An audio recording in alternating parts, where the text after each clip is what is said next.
আমাদের সাথে আর থাকবি না? এনজিওর সাথে কথা হয়ে গেছে, চাকরিও নিয়ে নিবি?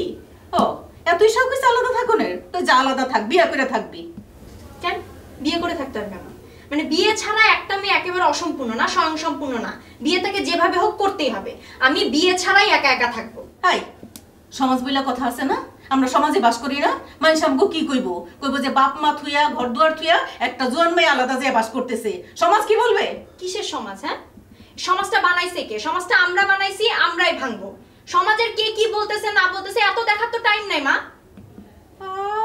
একেবারে বেগম রোকেয়ার মতো ভাষণ দিতেছে। শ্রদ্ধার সাথে কথা বলো, বুঝছো? এই যে বেগম রোকেয়াটা বললাম, এটা শ্রদ্ধার সাথে বলো। উনার কানা করিও আমরা না, উনার নখের আগাও যদি হতে পারতাম তাহলে জীবনটা সার্থক হয়ে যেত। এই চুপ কর, আর ভাষণ দিবি না। তোর বাপ আজকে আসুক, তারপর আমি দেখি তুই কিভাবে আলাদা থাকস। ঠিক আছে, দেখো, আমিও দেখবো তুমি কিভাবে আমাকে আটকায় রাখো। ঠ্যাং ভাঙ্গে ঘরের ভিতরে বসাই দেবো। দেখবো দেখবো, আমিও দেখবো।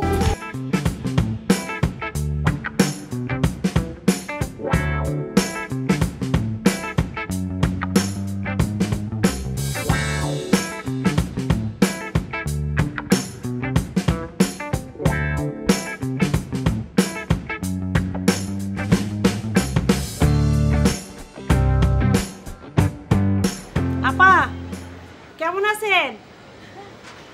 আল্লাহর রহমতে ভালো আছি। আপনি কেমন আছেন? হ্যাঁ ভালো। আপনি তো মনে হয় না আপনি যে ভালো আছেন। না, ভালো আছি না। কেন, কি হইছে? আমি তো শুনলাম আপনি মেয়ে নাকি আলাদা বাসা নিয়ে থাকতে চায়। কিভাবে আপনার মন ভালো থাকে? আরে না না, কে বলছে এইসব? কে বলছে? আরে পাড়া প্রতিবেশী অনেকে আছে না, বলে না, শুনি, এই জন্য আপনার কাছে বললাম। আর আপনি আসে আমাদের পাশাপাশি থাকেন, আপনি তো বলতে পারেন, অসুবিধা নাই। আরে না না আপা, যা শুনছেন সব ভুল শুনছেন।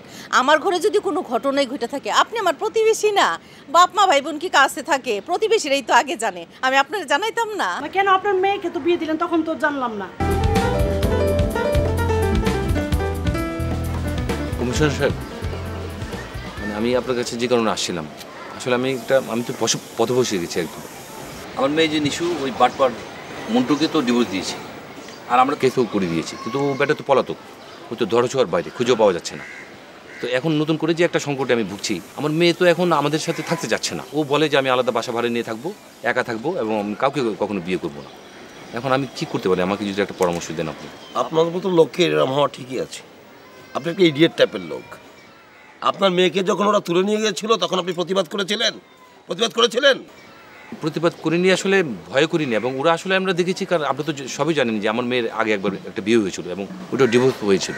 এখন নতুন করে যদি আমি প্রতিবাদ করে ওকে মন্টুর কাছ থেকে ডিভোর্স দিয়ে নিয়ে আসি, তাহলে তো আমি পরবর্তীতে আমার মেয়েকে আর বিয়ে দিতে পারবো না। এই কারণে সামাজিকতা এইসব চিন্তাভাবনা করে আমি আর মুখ খুলিনি। থামেন, আপনাকে এত ডিটেলিং করে আমাকে বলতে হবে না। আপনার অল্প কথা বললে আমি সব বুঝি, কিন্তু আপনি কি আমার কথা বোঝেন? জি। কি বোঝেন? কি বলুন? আপনি জানেন না? আপনি কি জানেন আমি জহির সাহেব বিশুকে লাথি মেরে আমার 3 তলা থেকে ফেলে দিয়েছিলাম, জানেন? জি, হক সাহেব আমাকে বলেছে। জি। কিন্তু জানেন বিশু কি করছে? কুলাঙ্গারটা বলে বেড়াচ্ছে ও নাকি জহির সাহেবকে লাথি মেরেছে। ওর মতন কুলাঙ্গার যদি জহির সাহেবকে লাথি মারে, তাহলে কি এই সমাজ টিকে থাকে? না না, মোটেও তাই না। তাহলে আপনার কি করা উচিত? বলুন আমাকে কি করতে হবে? আপনার উচিত ওই মোড়ে দাঁড়িয়ে 10টি লোককে ডেকে বলা, বিশু নয়, জহির সাহেব বিশুকে লাথি মেরে উপর থেকে ফেলে দিয়েছে। জি। কি বলবেন? যে বিশু নয়, জহির সাহেবই বিশুকে লাথি মেরে উপর থেকে ফেলে দিয়েছে। আপনি এখন যে বলবেন, আমি উপর থেকে দাঁড়িয়ে সব দেখবো, ঠিক আছে? যান বলেন। না, আমি সেটা বলবো, কিন্তু আমার মেয়ে কি হবে এটা আপনি? আমি তো আপনাকে বলেছি আপনি এগুলো করেন, আপনার মেয়েকে আমি সুন্দর করে বুঝিয়ে বলছি। যান, শোনেন, আমি দাঁড়িয়ে দেখবো।